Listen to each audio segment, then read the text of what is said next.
Online বন্ধুরা, আপনারা জানেন সারা দেশে বৃষ্টি চলছে। এই বৃষ্টির ভিতরে কিছু সচেতনতা আপনাকে আমাকে থাকতে হবে। কিছু সচেতন থাকলে হয়তোবা আপনার আমার জীবন রক্ষা হতে পারে, বাঁচতে পারে ডেঙ্গুর প্রকোপ থেকে সারা দেশ। তাই এই বৃষ্টিতে আপনার বাড়ির আশেপাশে বা বাড়ির আঙিনায় কোনো জায়গায় যদি পরিত্যক্ত জিনিসে পানি জমে থাকে, এই পানি নিষ্কাশনের ব্যবস্থা করুন এবং এই পানি ফেলে দিন এবং পরিষ্কার রাখুন।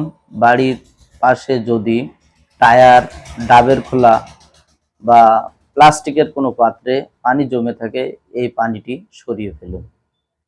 পানিটি ফেলে দিন অথবা পানিটি সরিয়ে ফেলুন, পানিটি শুকিয়ে ফেলুন।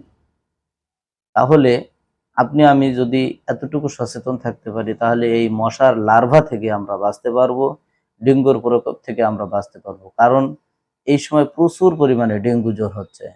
আর মশারি না টেঙিয়ে কেউ শোবেন না।